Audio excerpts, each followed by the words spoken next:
देह ही मैं हूँ, ये भावना ही बंधन है, जबकि आत्मा सदा मुक्त, सदा विशाल है। अज्ञान ही जन्म लेता है, अज्ञान ही मरता है। आत्मा न कभी जन्मी न कभी मरी। नामस्मरण वो सीढ़ी है जिसे जीव माया के घेरे से बाहर आता है। धर्म के बिना भक्ति आदि है और धर्म के बिना ज्ञान अधूरा। सत्य बदलता नहीं, बदलते तो हम हैं। नमस्कार, आप सभी का स्वागत है। अध्याय 29, बहन और भाइयों के साथ भावधारा। ये मिलन नहीं, ये दर्शन था। जय गुरुदेव।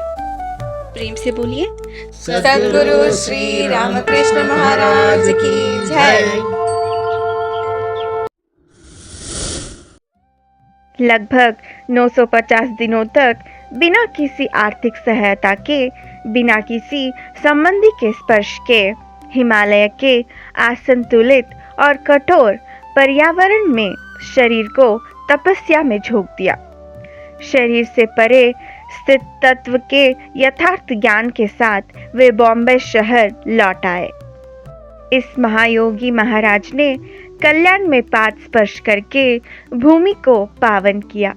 जो व्यक्ति पहले पैंट शर्ट पहनता था, वही अब श्वेत वस्त्रधारी हो चुका था।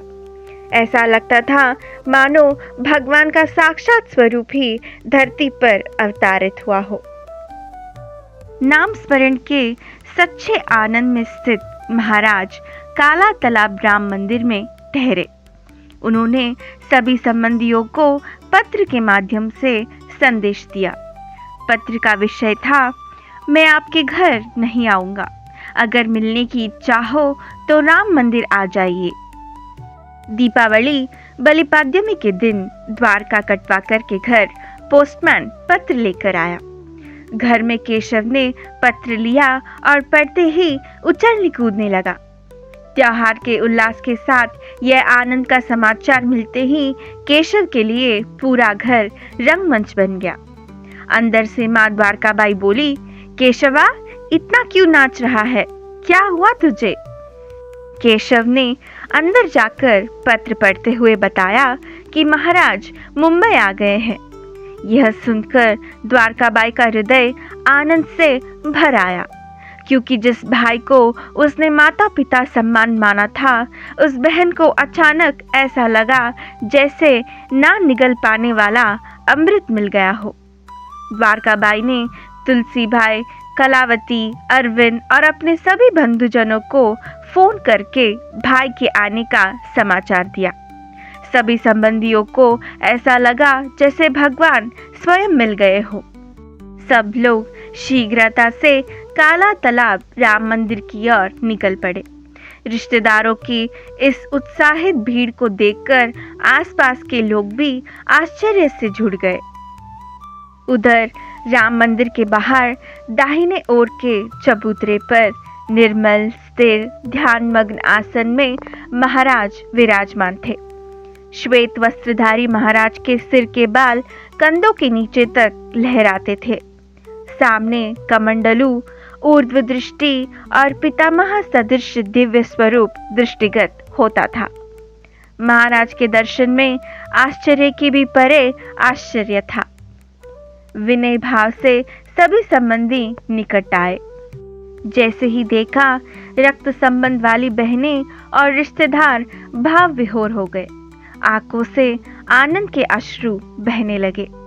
बहन द्वारकाबाई ने श्रीखंड से भरा पात्र लिया और जैसे माँ अपने शिशु को कौर खिलाती है, वैसे ही महाराज के मुंह में श्रीखंड रखा। उसी क्षण वहां उपस्थित सभी नगरवासी स्तंभित हो गए। क्षण मात्र में देखा सुना दर्शन के इस क्षण में तदात्म्य भाव जागा और हम पावन हो गए। नगर और आसपास के लोग भी इस दृश्य में शामिल हो गए। सब आसपास में कहने लगे, ऐसा महापुरुष को ना कभी देखा ना सुना। आज इस दिव्य दर्शन का सौभाग्य मिला, हम धन्य हो गए। इस क्षण का रस सभी अनुभव कर रहे थे।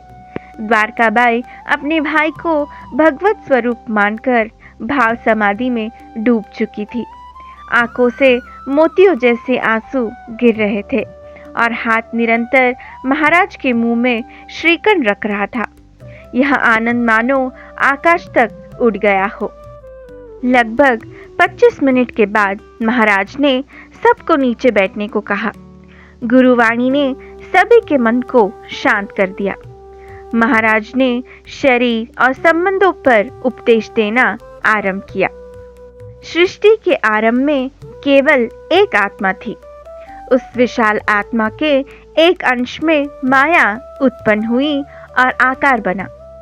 माया के आवरण से आत्मा का स्मित अनुभव हुआ और जीव अनात्मा में तदात्मय करने लगा।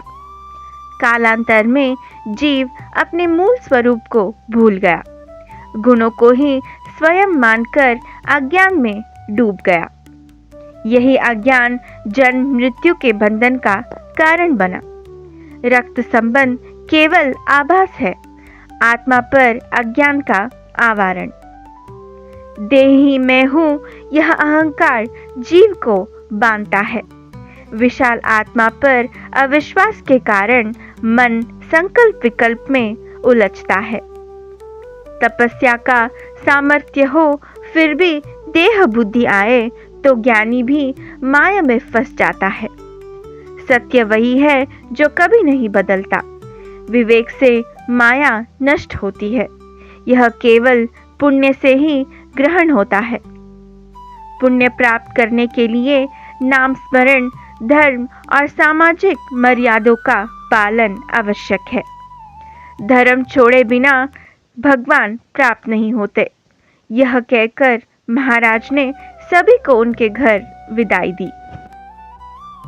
अगले दिन प्रातः महाराज हाजी अली मार्ग स्थित महालक्ष्मी मंदिर गए। उत्तरकाशी में सुनी बात याद आई कि वहाँ साधुओं के लिए भोजन व्यवस्था है, वहीं ठहरे। उन्होंने कभी धन स्वीकार नहीं किया, भिक्षण से जीवन निर्वाह किया। नामस्मरण सिखाते हुए अनेक साधकों को दर्शन देते रहे। कार्तिक मास द्वादशी के रात वे कोल्हापुर महालक्ष्मी एक्सप्रेस से मिरज पहुंचे। लगातार साधना और यात्रा से बुखार आ गई। प्रातः 6 बजे मिरज के ब्राह्मणपुरी जलेबी चौक पहुंचे।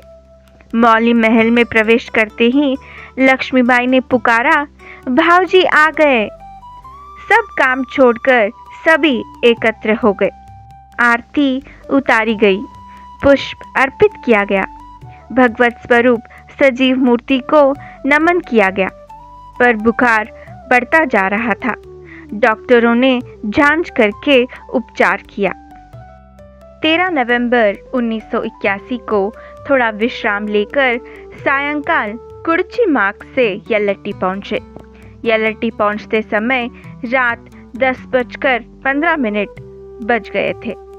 Such lives do not belong to history, they belong to eternity.